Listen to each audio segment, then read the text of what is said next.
Bonjour et bienvenue sur le podcast mensuel de Customs Bridge, les innovateurs de la douane. Si pour vous la douane peut paraître complexe à appréhender, vous êtes au bon endroit. Vous l'avez compris, ce podcast a pour mission de simplifier la douane et de la rendre accessible à tous.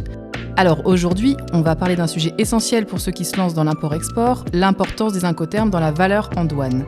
Dans cet épisode, nous essaierons de vous faire comprendre l'essentiel des incoterms, évidemment, à quoi ils servent, leur importance dans la stratégie d'importation et d'exportation d'une marchandise. Donc restez avec nous pendant les prochaines minutes pour tout comprendre sur le sujet.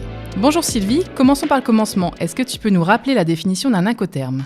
Bonjour Hélène. Alors, un incoterm est un ensemble de règles internationales qui sont utilisées dans le domaine du commerce international pour déterminer les droits et les obligations des parties impliquées dans une transaction, qui sont généralement un acheteur et un vendeur. Alors, plus précisément, les incoterms permettent de déterminer les obligations réciproques du vendeur et de l'acheteur, la répartition des coûts de transport, ainsi que le lieu de livraison, qui représente le point de transfert des risques du vendeur à l'acheteur. Il constitue donc un ensemble codifié des dispositions contractuelles standards relatives au transport des marchandises. Donc un incoterm veut-il dire un transfert de propriété ?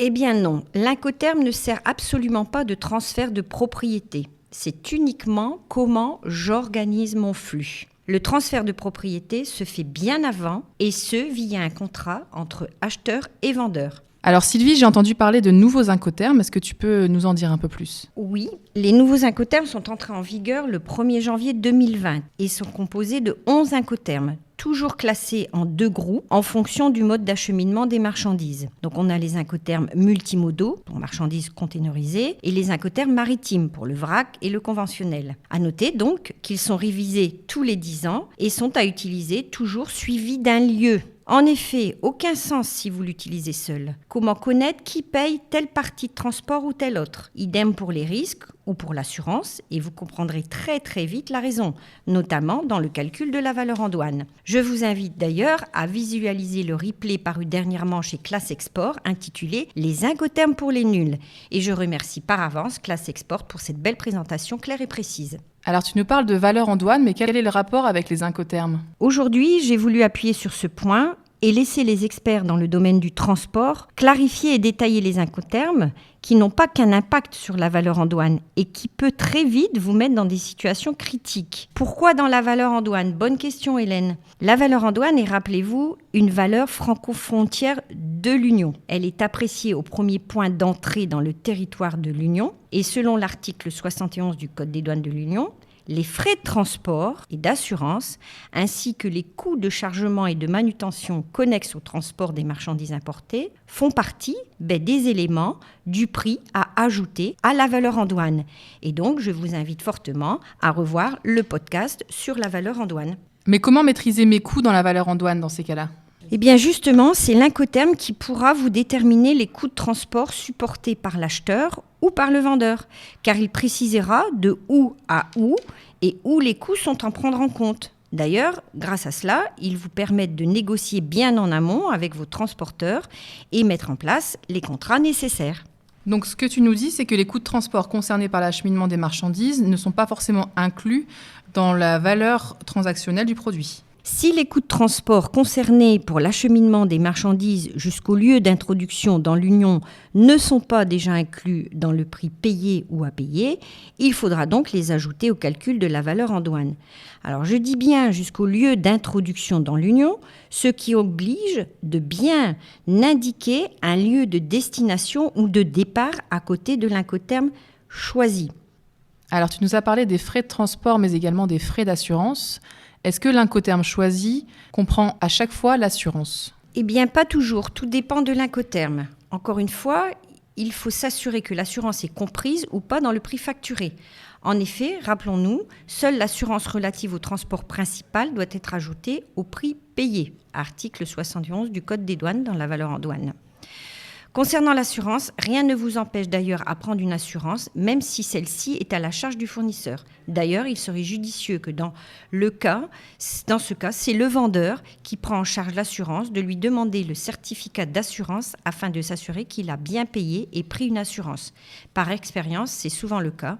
Tout dépend de votre produit. Peux-tu nous en dire un peu plus sur le lieu désigné ? Oui, il s'agit essentiellement de l'endroit où les marchandises ont été livrées par le vendeur. À noter que c'est d'ailleurs à partir de ce moment que les risques sont transférés à l'acheteur. Exemple, si je prends au hasard un incoterm ex-word ou FOB, concernant le transport, celui-ci sera à la charge de l'acheteur. Concernant les formalités douanières, elles seront à la charge de l'acheteur pour le ex-word, en amont comme en aval, et à la charge du vendeur pour le FOB uniquement en amont, les formalités douanières en aval restant à la charge de l'acheteur. Autre exemple, si je prends un CFR ou un DAP, effectivement, la douane amont, le transport sera à la charge du vendeur.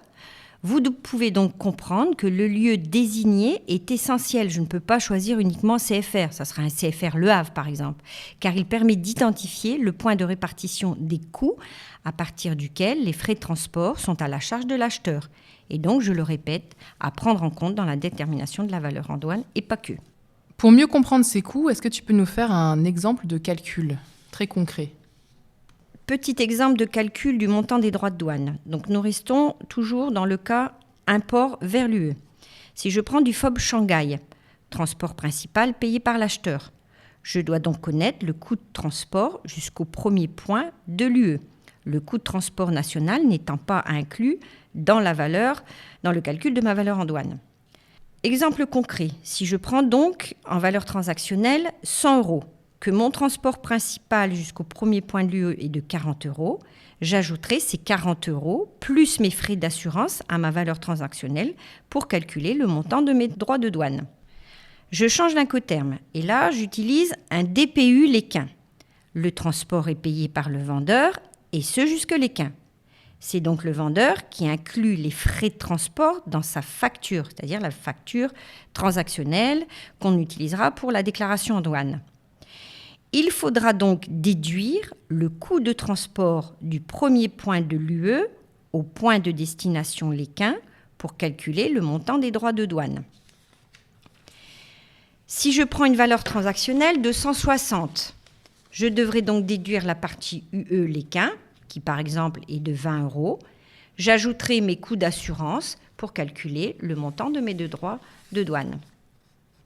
Pour le reste, je vous laisse revoir notre podcast sur la valeur en douane et vous référer au tableau sur les incoterms, indiquant notamment qui paye quoi, emballage, chargement, THC, déchargement, dépotage, transport et j'en passe. Vous rapprochez également de l'article 69 du Code des douanes de l'Union et de tenir compte des éléments à insérer ou retrancher dans la valeur en douane. Plus précisément, si nous restons dans le domaine de la logistique, les frais de transport et d'assurance, de manutention et de chargement jusqu'au lieu d'introduction sur le transport douanier de l'Union sont à prendre en compte dans la valeur en douane, article 71 du CDU. Et les frais de transport et les frais connexes après l'introduction des marchandises sur le territoire douanier de l'UE ne sont pas à prendre dans la valeur en douane, article 72 du CDU. Voilà, nous arrivons à la fin de notre podcast sur les incoterms. Nous vous avons donc donné quelques conseils pratiques et mis en évidence les précautions à prendre pour le calcul de votre valeur en douane. N'oubliez pas que chaque transaction est unique et le choix du bon incoterm dépendra évidemment des divers facteurs tels que les besoins logistiques, les risques, les compétences de votre entreprise et évidemment la relation avec votre partenaire commercial. Pour approfondir vos connaissances sur les incoterms, nous vous encourageons à consulter les guides officiels des incoterms et à vous informer régulièrement sur les mises à jour et les évolutions de ces règles. Nous espérons que ce podcast vous a fourni des informations précieuses à intégrer dans votre stratégie d'import-export. En tout cas, n'hésitez pas à partager vos questions et vos commentaires avec nous. Merci d'avoir écouté notre podcast et on vous donne rendez-vous le mois prochain pour un nouvel épisode.